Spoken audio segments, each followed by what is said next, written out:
السلام عليكم ورحمة الله وبركاته. هنعمل مع بعض النهاردة الميني بيتزا بطريقة حلوة قوي. هنعمل لها عجينة جميلة جدا، هنعملها هشة وقطنية. كمان هنعمل من كيلو دقيق الكمية اللي انتوا شايفينها دي. يلا بينا نسمي الله ونبدأ على طول ونشوف هنعملها ازاي. معايا هنا زي ما انتوا شايفين كيلو من الدقيق. في طبق هنحط فيه كوباية من المية الدافية.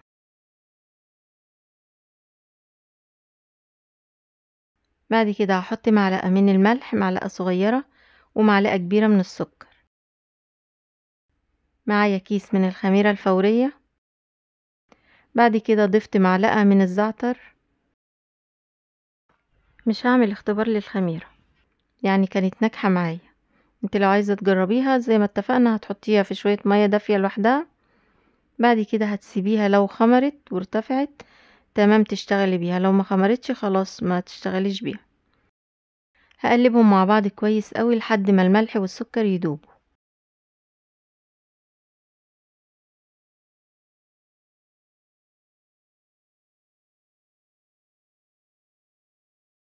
بعد كده هنزل عليهم ببيضة واحدة.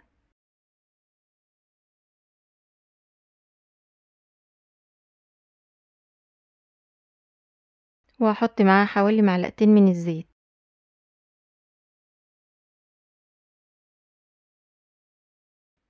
ممكن ما تحطوش البيضة دي، تستغنوا عنها، مفيش مشكلة. مش كل الناس بتحط البيضة دي على العجينة بتاعة البيتزا، بس بصراحة هي بتفرق في العجينة جدا.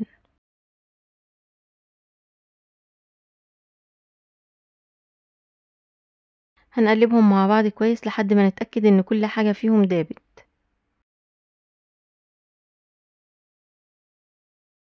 بعد كده هاخدها وهفضيها على الدقيق.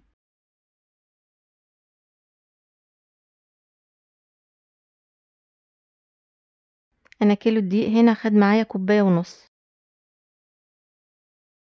حطيت كوباية مع الخميرة والمكونات، ونص كوباية تاني هحطه بس هيبقى لبن.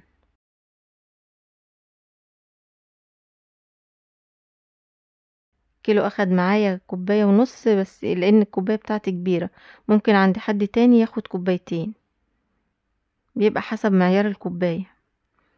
فانتي ما تعتمديش على عيار الكوباية، انت اعتمدي على اليونت العجينة في ايدك.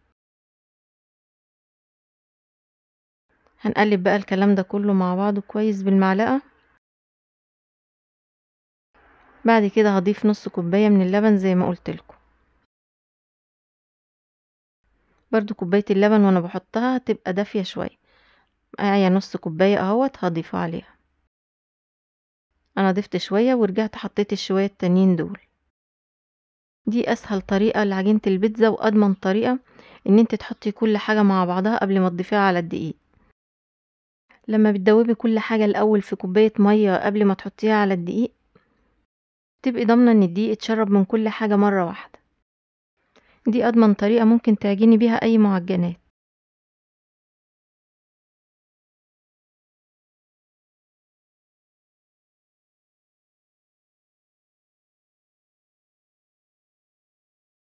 هنقعد نعجن في العجينة بقى كويس قوي لحد ما تلزق في ايدنا.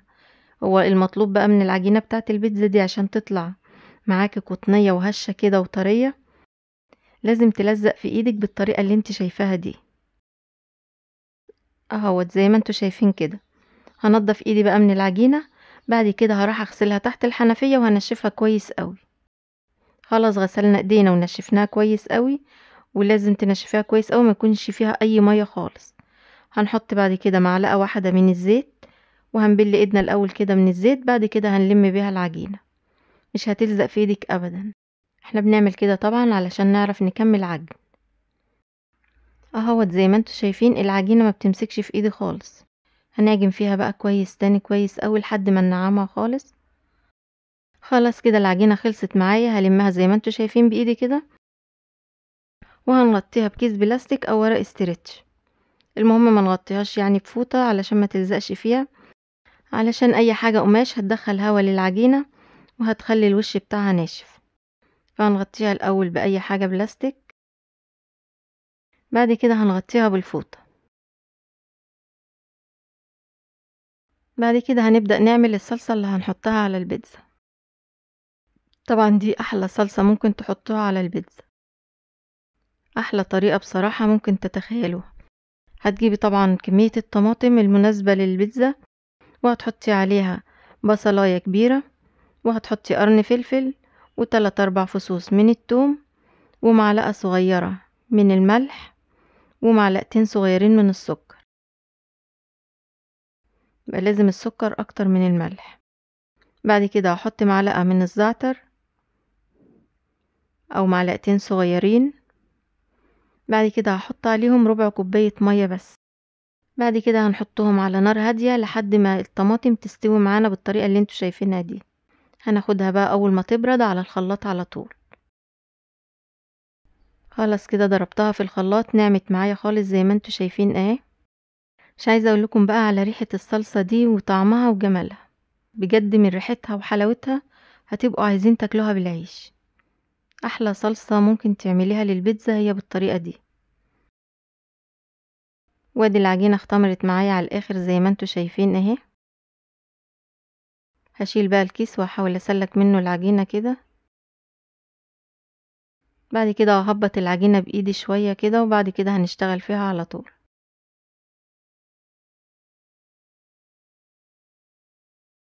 خلاص كفاية كده. هتبلي بقى ايدك، لو لقيتي العجينة بتلزق في ايدك حطي نقطة زيت في ايدك وكوريها زي ما انت شايفة كده. وطبعا الميني بيتزا هتصغري العجينة على قد ما تقدري، هتعمليها حتة صغيرة كده قد الليمونة، او حسب بقى الحجم اللي انت بتفضليه.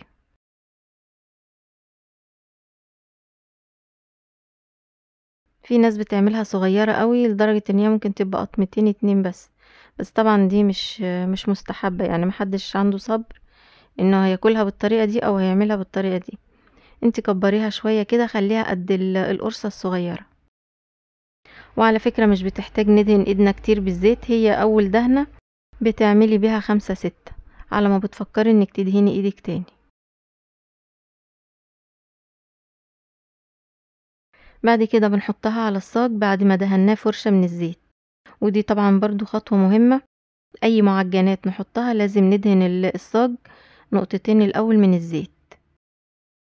زي ما انت شايفة ممكن تعمليها على ايدك كده، ولقيتيها محتاجة شوية فرد كمان بتفرديها وهي على الصاج، وممكن تفرديها على الرخامة. لو مش حابة ان انت تفرديها على ايدك او مش عارفة تتحكمي فيها كويس، حطي نقطة من الزيت وافرديها برضو على الرخامة. ممكن تقطعيها بقى بالكوباية، بس زي ما بقول لكم كده تقطيع الكوباية هيبقى صغير شوية. دي الحجم الصغير اللي هي بتتباع وبنشتريها جاهزة بيه، اللي هو تقطيع الكوباية الحجم الصغير. لو حابة تعمليها بالطريقة دي مفيش مشكلة، انت اعملي الحجم اللي يريحك. انا اسهل طريقة ليا هحطها على الرخامة وهفردها زي ما انتوا شايفين كده. هاخد حتة صغيرة مش هقطعها بالكوباية، بس هفردها على الرخامة عشان اعرف اتحكم فيها كويس. وفي خطوة مهمة قوي ان انت لازم تخليها رقيقة، يعني خليها رقيقة خالص، حوالي نص سنتي او اقل كمان، علشان لما تخمر ما تعلاش قوي وحجمها يبقى مناسب.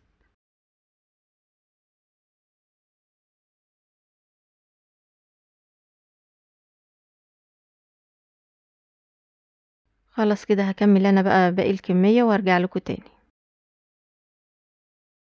خلاص كده انا خلصت الصاج زي ما انتوا شايفين، ولما لقيتها عالية شوية وحسيت انها تبقى مرتفعة قوي، رجعت تاني هبطتها وفردتها كمان شوية.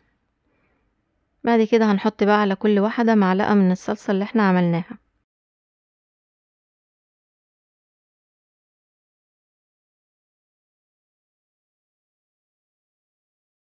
هي معلقة واحدة صغيرة مليانة على الاخر كفاية قوي.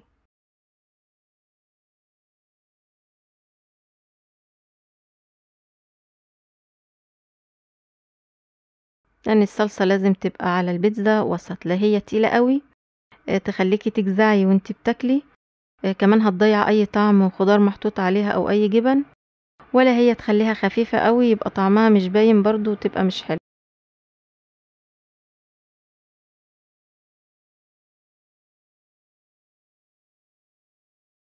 بعد كده هحط عليها الزيتون، وهحط عليها جبنة رومي، وهحط فلفل الوان.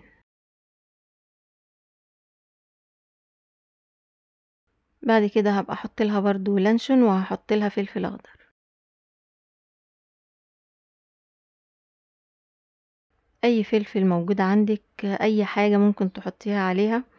ممكن تكتفي بالجبن بس بتبقى حلوة قوي.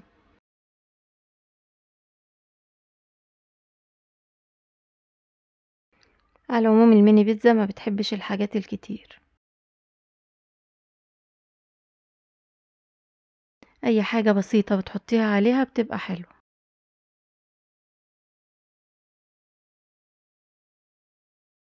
بعد كده هرص اي حاجة بقى موجودة عندي عليها. انا هخلص معاكم صاج واحد بس، بعد كده هكمل باقي الكمية علشان ما اطولش عليكم. طبعا على ما بتعملي صاج وتخلصيه بيكون الصاج الاولاني اختمر.